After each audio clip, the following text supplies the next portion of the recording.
With the upcoming release of Naughty Dog's The Last of Us Part 1, a PS5 remake of the 2013 PS3 original, there's been a lot of discussion about the nature of remakes and remasters within the game industry recently. The prominent question that seems to continue to arise is this necessary? The Last of Us was originally released less than 10 years ago. Praised for its graphical fidelity at the time, the game's already been remastered once for the PS4. Considering the PS5 is backwards compatible, meaning the PS4 version is playable on the new system, many people were left scratching their heads when the rumours of a potential from-the-ground-up remake started to circulate last year. Most people still saw The Last of Us as an overall good-looking game that ran well and still held up when played today. Of course, technology and visual fidelity have advanced even since the PS4 remaster, but is there enough of a leap in technical advancements to warrant a full remake of the game? Whilst 4K resolutions, higher frame rates and improved textures have become a staple in releases of the latest generation, these progressions don't really feel as great an evolution as perhaps previous generations have done. This has become even more of an issue with the introduction of mid-generation upgrades such as the PS4 Pro and Xbox One X. Remakes and remasters are of course nothing new. They actually became a consistent staple of the PS4 and Xbox One generation, with titles like Final Fantasy VII, Crash Bandicoot, Spyro, Resident Evil, Grand Theft Auto, Ratchet & Clank to name but a few, all being remade or remastered for the modern era. In many of these instances, the remakes or remasters felt very welcome and needed if the games were to be experienced on modern hardware.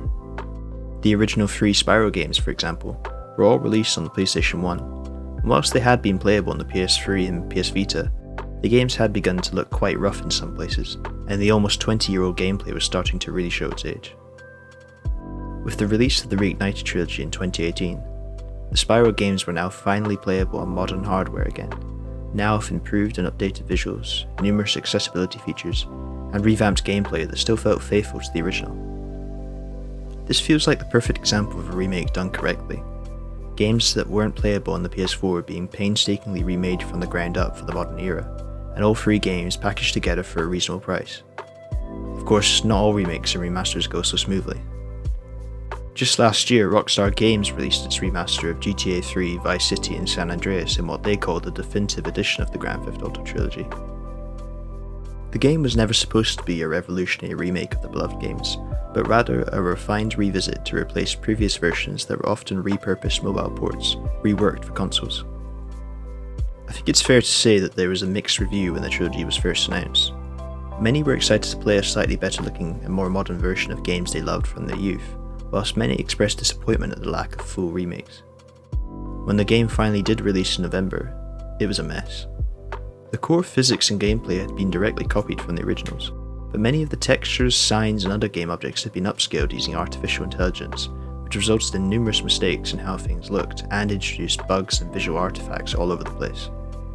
Many people also commented on how the game had lost some of its DNA and charm in the process. Around 30 musical tracks had been cut out from the original releases, and because of improved draw distances, the cities of the games often looked barren and empty. The game didn't even hold up from a technical standpoint, with awkward controls, frequent frame rate drops, and even complete crashes of the games and the systems they were running on. There aren't many other instances of a remaster going quite so wrong. In fact, the trilogy was so poor that it halted all of Rockstar's plans to remaster more of their previous games like Grand Theft Auto 4 and Red Dead Redemption.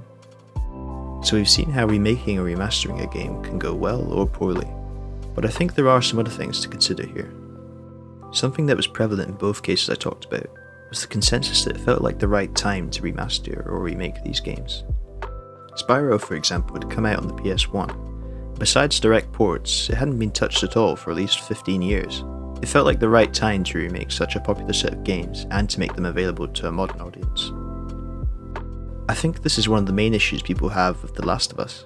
When the remake releases, it will be around 9 years since its original release, and 8 years since its remaster to PS4. This doesn't really feel like enough time to warrant a full remake.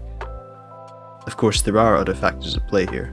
The Last of Us 2 was released in 2020, and used an entirely new engine to the first game, which opened up a great opportunity to remake the original so it was more consistent with the sequel's look and feel. There's also the upcoming TV adaptation of the game, and a remake on PS5 could introduce the series to an entirely new audience who become fans of the show first. But even with those considerations, it begs the question of when does a game become out of date? It feels acceptable when the game has become unplayable on modern hardware or unapproachable by modern players, but again with a game like The Last of Us it still feels rather unnecessary. That's not to say the new version won't be great. By the looks of the previews we've been given, it seems like a very solid remake. I just can't help but feel the resources and time spent on it could have been utilised elsewhere until a more appropriate time for a remake came up. I mean, where do we stop really? Should we constantly be remastering or remaking every major game from a previous generation to the new one? I don't think so. It's not my place to tell a studio what they should or shouldn't be making, but focusing on remakes and remasters for games that really don't need it could be a slippery slope that leads into less new creative pursuits and stagnates the industry and art form as a whole. This isn't limited to games, of course. This happens all the time in the film industry, with remakes and reboots occurring almost on a yearly basis. Although the nature of how the two mediums develop remakes is different, the questions that arise and results feel rather similar. A final remark that I would add to the subject is games are very unlike any other medium in that they are heavily based on the technology that they run on at the time of their initial release. Films and music are similar in that they rely on formats such as DVDs or specific codecs to be consumed, but largely they are very accessible as time progresses. Games are sometimes only playable on very specific pieces of hardware, or compatible with exact versions of operating systems or software. As technology improves and advances, some games become unplayable on modern machines unless there's some form of emulation, or they're remastered, ported, or remade for the current generation. This can almost be viewed as a form of historical archiving to protect the playability of these games so they can be experienced now and in the future. This is where a remake or remaster can be vital for a game continuing to exist and be playable, and it's not always an angle players consider. I think there's good arguments on both sides of the discussion. Ultimately, in the case of The Last of Us, I think the remake's a good thing, even if it is perhaps a little premature or unnecessary. It looks very promising and it seems to be a remake done correctly. I do, however, think that the price of the game can be called into question, and it does in some ways feel a little predatory on people's nostalgia and love for the series. In my opinion, remakes and remasters are necessary in certain circumstances. Perhaps in the case of The Last of Us it wasn't, but as long as it's done properly and there's an audience for such a remake, I think it's hard to argue against it. How do you feel about The Last of Us remake? Do you think it's necessary, and what do you think of remakes and remasters in general?